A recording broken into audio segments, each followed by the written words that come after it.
My sister-in-law cheats on my brother, threatens to ruin my life if I expose her, but I decide to reveal the truth with solid evidence instead. I, 27 female, have an older brother, David, 33 male, who's currently married to Suzanne, 35 female. David and Suzanne have been together for the last 4 years and got married last year. Their relationship was the typical story of work colleagues who eventually fell in love. They both had been working at the same company until David recently got offered a much better position in another company. Me and Suzanne have always had a cordial relationship. I'm not crazy about her, as I have always felt like something was off about her. Regardless of my feelings, I never tried to interfere in their relationship, nor did I ever discourage my brother when he told me that he was going to marry her. Now, coming on to the story, we have all come down to our parents' place to celebrate Thanksgiving together. We live in different cities, hence it feels good to see each other after a long time. I arrived earlier than David and Suzanne, as I had taken an extra 2 days off work so I could spend more time with my parents. David and Suzanne arrived later and were warmly greeted by us. When I hugged my brother, I noticed that he wasn't his usual friendly self and couldn't even smile properly. He had dark circles under his eyes and looked like he had not slept for a long time. He greeted us meekly and went upstairs with their luggage. I felt concerned for him but didn't want to say anything in front of everyone. I whispered to Suzanne if something was up with him, and she just shrugged, saying they had a long trip. I nodded and hugged my nephew Daniel, who was now years old and seemed to be growing up so fast. Throughout our Thanksgiving dinner, my brother hardly interacted with us. Even when Mom brought out his favorite pumpkin custard, he didn't even acknowledge it properly. By now, my parents were starting to get worried too. After our dinner, I was washing the utensils when my nephew came to talk to me. He excitedly told me how he had found a new game that he absolutely loved to play. We always talked about games, so I asked him what the game was about. Daniel told me after I was done with my work, he would show me the game on his tablet. I was surprised to hear that he had a tablet of his own and asked him about it. He told me that Suzanne had given him her old tablet when she received a new one from work. He continued to tell me how he loved playing all these different games, and I laughed seeing his excitement. As I finished the last of the dishes, I dried my hands and followed him to his room, where he showed me the game and tried to convince me to download it on my tablet as well, so we could play it together. His cheerful spirit was infectious, momentarily overshadowing the unease that lingered from my brother's strange behavior. We played the game for a while until Suzanne eventually came upstairs, as it was time for him to go to bed. She took the tablet from him, despite his protest, telling him that he could have it the next day. She put him to bed and we both then headed out of his room. I asked her if I could have his tablet so that I could continue playing the game and practice on his tablet, as mine was lagging a bit. Suzanne hesitated, then with a faint smile handed over the tablet. "Sure, just make sure he gets it back tomorrow morning," she told me. With the tablet in hand, I retreated to my room, determined to learn the intricacies of the game before the next round with my nephew. I was busy playing when suddenly there was a text message notification on the top. I couldn't help but glance at it. It was from someone named Chad, who said, "Missing you already." I immediately froze in the middle of the game as the words sank in. I couldn't comprehend what I had just read. Why was my 11-year-old nephew getting texts like this from someone named Chad in the middle of the night? I immediately checked the message tab and quickly realized that the tablet was connected to Suzanne's cloud. That's when it hit me. She would have had her iPhone synced with this tablet. Hence, the messages that were coming to her phone were also showing up here. She must have forgotten to log out of her iCloud account on this tab before giving it to my nephew today. Confusion etched my face as I tried to deduce why she was getting this kind of message. I opened the Messages app with a bated breath and clicked on Chad's message. My mouth was wide open in shock as I scrolled through the message, and I discovered a series of intimate conversations between Suzanne and Chad. I clicked on his contact pictures and gasped in surprise, realizing that he was my brother's neighbor. I had seen him a few times when I had visited my brother's place in the past. They were supposed to be just neighbors, but clearly their relationship had crossed into dangerous territory. Their messages were filled with details of all their meetings and plans. They had talked about Suzanne's relationship with my brother in excruciating detail, where she had revealed how she didn't love my brother anymore, but didn't want to be the one at fault for their relationship to break off. She mentioned how much she hated the fact that David didn't give her any attention because of his work, and that she was glad to get it from Chad. Chad, in turn, had written how he loved being her neighbor so he could come over to visit her whenever he could. Their text messages were so graphic and disgusting to read, I wanted to puke in disgust. I couldn't believe that I had stumbled upon my sister-in-law's secret affair. It was a shocker, the kind that makes your heart race and your mind struggle to process the reality unfolding before you. I just didn't understand what to do, and I wondered if my brother even had an inkling that Suzanne had an affair. My mind raced, and I started taking photos on my phone of all their text messages. My hands shook, and I was worried that Suzanne might knock on my bedroom door any time, demanding to have her tablet back. I didn't want my nephew to see these kinds of messages while playing. He might be a kid, but he wasn't stupid. If he found out these messages, it wouldn't take him a long time to figure out the truth, just like me. I didn't want my nephew to find out about any of this because he was too young to go through this. After I had collected all the evidence, I unsynced and wiped the tablet clean, knowing that Suzanne's phone would also have all these messages. The entire night I tossed and turned in bed, unable to sleep. At 3 a.m., when I went downstairs to get water, I saw my brother sitting downstairs alone, watching TV. I took out ice cream from the fridge and asked him if he wanted a bowl. He nodded, and I sat down next to him, handing him the bowl. The glow of the TV flickered in the room as an uncomfortable silence hung in the air. I told him that I was always there for him, and he could talk to me about anything that was bothering him. Eventually he spoke, sharing how stressed he was from work, but I could sense that there was more. I hesitated but decided to take a leap of faith when I addressed the elephant in the room. "Is everything okay between you and Suzanne?" I asked, trying not to sound accusatory. His eyes flickered with a mix of surprise and vulnerability. After a brief pause, he sighed and confessed that he had been feeling distant from Suzanne lately. I remained quiet as he went on to explain that he had no time to spend with his family when he was struggling to work 2 jobs every day. I was shocked to hear this, as he revealed that he had taken up an extra job so he could sustain their lifestyle as well as pay their house mortgage on time every month. I continued to listen to my brother as he talked about their marriage and said that they were probably having a bad phase in their marriage. At this point, I badly wanted to reveal what I had just found out about Suzanne, but I wasn't sure, hearing his struggles, how he would take it. The weight of the truth pressed on me. But I also didn't want to ruin my brother's marriage without confronting Suzanne first. You have to understand that my brother is 6 years older than me. I was afraid that he might not believe me despite the evidence, or Suzanne could manipulate him by convincing him that I was wrong. I needed to be absolutely sure that Suzanne was cheating on him.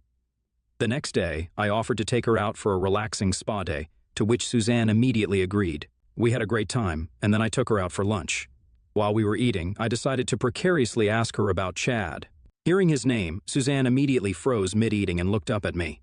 I didn't want her to play any games with me, so I was transparent with her and let her know that I had seen all their messages. I told her that there was no reason for her to deny it, as I had all the proof and just wanted her confirmation. To my surprise, Suzanne started yelling at me that this was her personal life, and I shouldn't have invaded her personal life by going through her messages. I backtracked and let her know that I didn't invade anyone's space, and Chad's messages just happened to show up when I was playing on my nephew's tablet. I told her how inappropriate her messages were with him, and she should have never given her tablet to my nephew without checking the device first. Suzanne got wide-eyed and asked me if I had wiped the tablet clean, and I nodded. She looked relieved, probably thinking that I had no proof left, and told me that I should learn to mind my own business. She started to threaten that if I ever told my brother about this, then she would ruin my life. I looked at her blankly, as I knew there was absolutely nothing that she could ever do to me. Her words were starting to piss me off, and I asked her why she was trying to defend her actions. She then tried to justify, telling me that she deserved to have a little fun once in a while, and Chad made her feel better about herself. Hearing the lack of regret in her voice, I told Suzanne firmly that she needed to come clean with my brother because this wasn't sitting right with me. She aggressively started to yell at me again, but I swiftly cut her off. I got up from my seat and asked her to find her way back home on her own. I didn't want to be in close proximity to her after seeing her bizarre behavior. Suzanne kept yelling at me as I left her there and drove away. When I reached home, my mother, who was waiting for us in the living room, asked me if I had a good day together with Suzanne. I gave her a small nod, trying not to make her suspicious, and walked to my room quickly. I needed time to think. After the way Suzanne had just behaved with me, this was totally out of character for her, or maybe she had always been this nasty and had kept this side of her well hidden until now. The wheels were turning in my head as I went over our conversation word for word. Her threats didn't bother me, and I knew that my brother and my nephew needed to be protected from her. They deserved to know the truth about this woman. I decided to give her a few days to talk to my brother on her own. Hopefully she would open up and confess. If she didn't do it by her birthday in 4 days, then I would tell him. I watched and waited for Suzanne to talk to David. Every time they spent time together, I hoped that she would do the right thing and tell him everything. But unfortunately, true to her character, she never confessed to him and pretended that we never had this conversation. If I was ever alone with my brother, Suzanne would interrupt us for no reason. Perhaps was afraid that I would tell him something. I would also notice her getting frequent text messages throughout the day, and from the way she smiled, I knew it was Chad, which meant that she was still in contact with him despite my warning. I know how much my brother loved and worked hard to provide for the family. Hence, watching her continue to cheat on him, even though I had respectfully asked her to stop and confess to him, was a knife in my heart. With her birthday coming up the next day, I knew that I had to expose her. My brother and her would be flying out in the evening after celebrating her birthday, so if there was ever a good time to talk to my brother, it needed to be before they flew back home. On her birthday, Suzanne was extra cheerful. It was as if she was rejoicing that she could finally get away from me and thinking that she had successfully scared me into submission. Little did she know what I had planned for her that day. My mother had lovingly prepared a grand meal for the birthday girl. We had invited a couple of our close family and friends to join us during the celebration. Suzanne loves being the center of attention and looks like she's having a good time throughout the day. When it was time to open the presents, she excitedly sat down with everyone to check them out. I watched her with a smirk as she kept going through the presents one by one. She was soaking up all the attention, clearly relishing being the center of it all. When she reached my gift, her curiosity was evident. It was a sizable package, and with excitement, she unwrapped it to find a photo album inside. The album started with a photo of her from her college days at the very top. She smiled and inquired if I had assembled her childhood pictures in this album. Her eyes gleamed with anticipation of a sentimental family memory collection. I smiled at her politely, knowing that very soon her smile would turn to a frown. She thought that she could act all cute and innocent in front of everyone. But oh boy, was she wrong. The instant she flipped the album, her face was met with an A4-size photo of her and Chad. She continued to flip to see that there were multiple screenshots of her messages with Chad.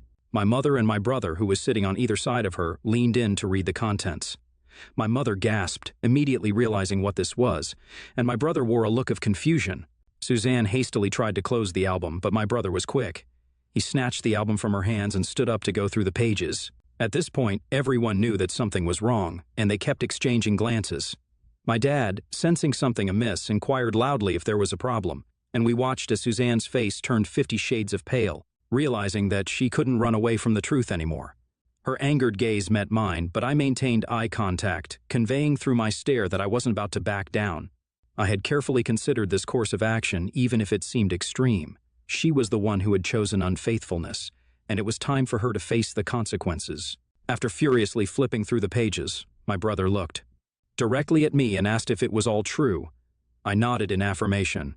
Suzanne began to stammer out excuses, but the damage was done. My brother looked like he had been slapped with a brick of reality. Without uttering a single word, I had dropped the truth bomb, leaving the room in stunned silence. My brother then took Suzanne's phone from her hands, probably to investigate further. My parents, who were going through the album now, looked visibly stressed. My mother asked me how I had found out about all of this, and that's when I spilled the beans. I told them I stumbled upon it by accident while using my nephew's tablet, which was actually Suzanne's. She forgot to log out of her account, so I saw all her messages with Chad and took screenshots. I went on to explain that I confronted Suzanne about it the next day, asking her to come clean with my brother, but she flat out refused. Instead, she tried to threaten me, which is why I was forced to reveal her affair this way. My brother, having discovered the proof of Suzanne's chats with Chad on her phone and heard my side of the story, stormed out, probably needing time to process everything. My dad, who had kept silent throughout the whole mess, finally spoke up and asked Suzanne to get out of our house. Suzanne, caught in her own web, tried to come up with feeble excuses. But no one was willing to listen. My dad sternly told her that what she had done was unforgivable, and she should have told my brother about this instead of forcing me to expose her in this manner. It was a glorious downfall to see how Suzanne had been exposed and was left red-faced in embarrassment. She started to cry and rushed upstairs in embarrassment. Since the incident, my brother hasn't flown back home with Suzanne. My nephew is staying with us, and my brother has asked Suzanne to give him space, despite her begging him to come back with her. My parents have talked to me regarding this, and they completely understand why I had to expose her this way. However, when I discussed the matter with my grandmother afterward, she expressed disapproval. According to her, I shouldn't have disrupted my brother's marriage by revealing Suzanne's secret. Given my deep respect and love for my grandmother, her perspective has left me contemplating if what I did was right. So, Reddit, am I the a-hole for exposing my sister-in-law's affair when she didn't reveal anything to my brother? Update 1. Thank you for everyone's honest opinion. While some of you think that I was indeed the a-hole, I'm glad to see that others seem to agree with what I did. I would like to clarify yet again that I would have never done this had Suzanne decided to talk to my brother on her own. This is why I had confronted her before exposing the truth on her birthday. I wish she would have been a better person and broke the news to him on her own, instead of trying to threaten me. As for my brother, he and I sat down to discuss everything in more detail. It was heartbreaking to see my brother break down in front of me while telling me that he had no idea that his wife had been doing all of this behind his back. He kept questioning if this had happened because he couldn't give her enough attention due to his 2 jobs. My heart went out to my brother, knowing how hard he worked to provide for his family. I told him that Suzanne's actions had nothing to do with it. He had always been an exemplary husband and father, and if Suzanne couldn't appreciate that, then she didn't deserve to be with him. Despite my attempts to console him, my brother remains deeply affected by the situation, repeatedly going through the photo album containing all of Suzanne's messages with Chad. I'm uncertain when he plans to talk to Suzanne about it. I have decided to take a few more days off from work and consider working from my parents' place to support my brother and help take care of my nephew during this challenging time. Update 2. For the last couple of days, Suzanne has been sending me messages that have slowly turned into more and more crazy threats. She continues to blame me for revealing her secret to my brother and the rest of the family, without acknowledging any responsibility for cheating on my brother in the first place. At first, I brushed it off because it was understandable why she was angry at me, but over time her messages have become more and more graphic, where she keeps threatening to physically harm me for what I have done to her. Her messages became so vile that I was forced to show them to my parents today. My mom and dad were immediately upset and furious to read her threats. They urged me to show these messages to my brother. I hesitated, knowing he was already dealing with a lot and feeling down about the whole situation. However, when he saw what Suzanne had been sending me, he immediately switched to protective older brother mode. He assured me that he would handle the situation and told me to block her right away. He promised that she wouldn't bother me again and made it clear that he would take care of dealing with her behavior. It's been a priority for me to spend extra time with my nephew lately. With my brother and him set to fly back home in a couple of days, I want to make the most of our time together. Even though my nephew senses that something is off because Suzanne isn't around, being a child, he easily gets absorbed in his games and toys. For the sake of my adorable nephew, I hope everything turns out okay. Following my brother's advice, I have blocked Suzanne, so hopefully she won't be able to reach out to me anymore with her threats. I'm focused on creating a more positive and comforting environment for my nephew during these uncertain times. Update 3. It's been 4 months since my last update. I know it's been quite some time before I updated the story, but a lot has happened since my last update. Hence, I wanted to take some time to process everything. After my brother and nephew flew back home, he confronted Suzanne about the situation. However, she continued to deny everything despite the clear evidence we had. Frustrated and determined to get the truth, my brother decided to have a direct conversation with Chad. In this conversation, Chad confessed to everything. Chad revealed that Suzanne had expressed her love for him, and he reciprocated those feelings. According to Chad, he had no reason to continue hiding their affair. To my brother's shock, Chad disclosed that they had been involved romantically for over a year. This new revelation led to a heated and intense confrontation between David and Suzanne. Later, when my brother told us about his conversation with Chad, we were heartbroken for him as well. My dad urged my brother that it was high time for him to decide their marriage. My mother agreed and told my brother that no matter what he decided, we would all stand by him. I also reminded him that he should keep my nephew's best interests at heart because it was unhealthy for a child to be exposed to such toxicity. 2 months later, David made the difficult decision to file for separation from Suzanne. The continuous fight had taken a toll on their relationship, and he realized there was nothing left to salvage. Unable to forgive Suzanne for her actions, and with Suzanne unwilling to confront her mistakes, it became clear that the best course of action was to part ways. As the legal process is still ongoing, Suzanne has been compelled to move out of David's home. The weight of her actions bore heavy consequences, and she faced the reality of losing her marriage. Despite the challenges, my family has remained a united front for David and my nephew. The emotional toll on David is visible, but he continues to exhibit strength and resilience, determined to provide a stable environment for his child, Daniel. Reflecting on the entire experience, I firmly believe that revealing Suzanne's affair was necessary for my brother's well-being and protection of my nephew. The truth brought clarity and allowed my brother to realize that he was being deceived by Suzanne. I stand by my decision, and I will continue to stand by my brother and support him as much as I can in his journey to heal himself.